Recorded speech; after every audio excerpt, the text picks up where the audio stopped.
What's up? Anong ganap? So, another school year has ended, and congratulations to all the graduates out there. Job well done, guys. I'm sure you're all excited for the next chapter of your lives. To those who graduated in college, kudos to you guys, and good luck to your future endeavors. And for those who have yet to go to college, this video is actually for you. That's right, I'm sure you're excited as well to embark on the college life. But before you get there, there's one very important step that you need to do, and that is to decide which degree you want to pursue for your undergrad program. In other words, what course are you going to take up in college? These are tips that I want to share with you guys, especially to those who haven't quite made the decision yet. Hi, my name is Dadix, and this is Tips on What Course to Take in College.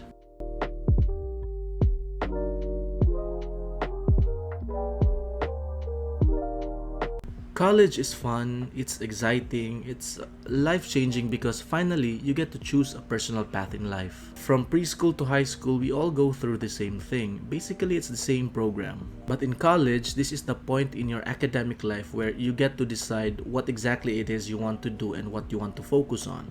Yeah, I know we now have the senior high school program here in the Philippines where students get to choose which track they want to enroll in. But the truth is, there are a lot of senior high school graduates who go to college but enroll in courses that are not necessarily aligned with their senior high school track.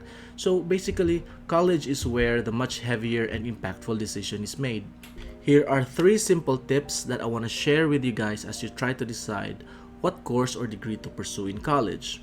It's all about listening. Number 1, listen to your calling. This is a very common tip and everyone knows about this, but I just want to give my take on this. What are your interests? What is your passion? What do you want to do in the future? What line of work are you curious about and want to know more of? These are the questions that you need to ask yourself when choosing a course in college. As I said earlier, college is life-changing because whatever degree you pursue in college is more or less the line of work that you'll be doing for the rest of your life. For example, if you study engineering, know that you are not just studying it just to get by college, but because there is an underlying assumption that when you graduate, it is expected that you work in the field of, well, engineering. If you choose nursing, then maybe you wanted to be a nurse or maybe a doctor. Is this something that you wanted to do? If yes, then go ahead and choose those programs. But if not, then maybe pick something else. For some of us, this is a simple choice, but for others, well, not as much. Some of us are influenced by the people and the things around us. I know a guy who became a lawyer because his parents are lawyers too. He fell in love with the job as he was growing up because he could see his parents practice the profession and he could imagine himself doing it as well. I had a classmate in high school and a great friend of mine to this day, and he always wanted to be a doctor. He knew that he wanted to be one, even when he was still in elementary, and never even looked at anything else when he went to college. Well, today he is already a doctor. Talk about manifesting, right? And then there's cases like mine where you grow up for the most part wanting to be one thing but ending up being another. I always wanted to be a soldier, but I never really had the chance to pursue that dream. But then later on, I realized that I always have a thing for numbers and solving problems, and so I ended up being an accountant, which is equally cool, by the way. My point is, sometimes we know what we want, sometimes we don't. But in times when we're not really sure what we wanted to do in life after we finish school, maybe we just have to take a look back and listen to our calling. Is this gonna make me happy? Tip number 2, listen to the opportunities. This one's on the practical side of things because, let's be honest, the reason why we go to school is because we want to learn. But aside from that, we go to school because we want to graduate because we need to land a job so that we can start earning. And we want to earn enough so that we can live a comfortable life. If you want to do that, you want to get a degree that will pave way for a high-paying and stable job in the future. Now, some jobs are more in demand than the others, and other jobs pay more than the others.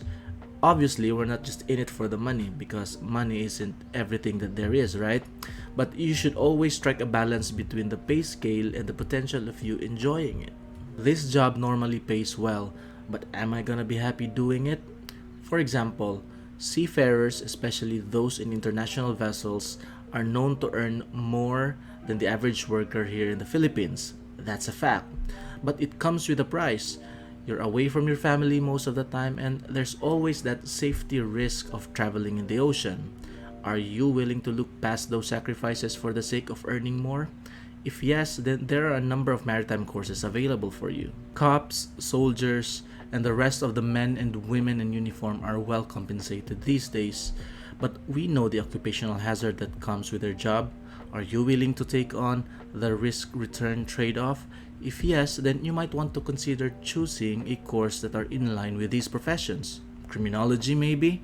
Or you might want to try your luck in the military and police academies. If not, then don't force it. You'll be wasting 4 to 5 years of your time in college for something that you won't be pursuing as a lifelong commitment in the future. When I got to college, one of the most populated degree programs in almost every school was the College of Nursing. It promised high paying jobs, but that was the case mostly for nursing jobs abroad, not much for nurses who are working here in the Philippines anyway. And if you do want to go abroad, you have to spend a lot of money first. Unfortunately, not a lot of people have the resources to make that happen. And so what happens is, for those who could not afford to go out of the country, they stay here in the Philippines and work in hospitals and clinics, earning less wages. Some even take on jobs that are not necessarily aligned with their profession. As a result, nursing students today are not as many as they were back in the early 2000s, because people now understood the dynamics of what await them if they pursue this course. But if by any chance money is not an issue for you, and if your interests and passion far outweigh the need to earn a sufficient living in the future, then you can completely disregard this tip. All I can say is, sana all. Tip number 3. Listen to the program. In other words, choose your school wisely. Now, this tip is equally important as the first two, because this will play a vital role in the realization of your goals when you graduate in college and when you start practicing your profession. If you're now eyeing a few options as to what courses to take in college, then the next thing to do is to know if your chosen school is offering that program. And if it is, know if it is a good one, because the program will help prepare you to succeed in the future. If it is not set up to help you practice your chosen profession over the course of the next 4 to 5 years, then maybe it is not a good program. If you want to be a dentist, then you want to enroll in a dentistry course. But if the school that you chose hasn't produced licensed dentists consistently in the past, then maybe that's a wrong choice of school. Because whether you believe it or not, you need a good program to succeed. You need teachers, good teachers. Students know how to read books. They don't need teachers who will read it back to them again. They need teachers who will explain to them what they just read. Teachers who have had real life experience on the field. An ideal program is one that will mold you holistically and not just focus on academics. All work and no play make you dull. If you entrust your future to an unproven and unestablished school program, then you might suffer the consequences down the road. You might graduate, yes, but will you be ready for employment? Will you be able to compete for a position with other graduates from institutions that have far better programs? These are questions that you need to consider when deciding which school to choose. There's a limitation to this advice, however, because not all of us have the luxury to choose schools. Maybe because of financial constraints, or perhaps the number of options from where you live is limited. Not a lot of schools around, maybe. You may want to enroll in a certain course, but it may not be available in your school of choice. Or maybe you can't afford to go to your school of choice, so you are instead forced to enroll in a different institution. These are common issues that a lot of would-be college students face, but at the end of the day, you just gotta make the best decision for you and your family. They may be limited, but hey, at least you have choices. And while I truly believe that a good program in college is vital, I also have the firm conviction that your success depends a lot on how you perform in school, on how you motivate yourself, and on how you stay focused on the goal ahead. Because your teachers are there to teach and guide you, but they're not gonna do the work for you. Even if you have the best coach in your corner, if you're a terrible boxer, you're gonna get knocked out. I come from a small school, and I was part of the pioneering batch of accountancy graduates. So it's safe to say that the program at that time really isn't proven. But the school can only take you so far, and at the end of the day, your success depends on how you make the most out of the opportunities that come around. Your school won't take the board exam for you, it is you who will do it. I did that, and with God's grace, I was able to pass the board exam. Over the years, the program has developed and has since produced many certified public accountants. So, there you go. Those are the three simple tips that I have for you, and I hope these will help you to decide which course to take in college. Guys, it's all about listening. Listening to your calling, listening to the opportunities, and listening to the program. Of course, none of this would be effective if we don't top it off with prayers.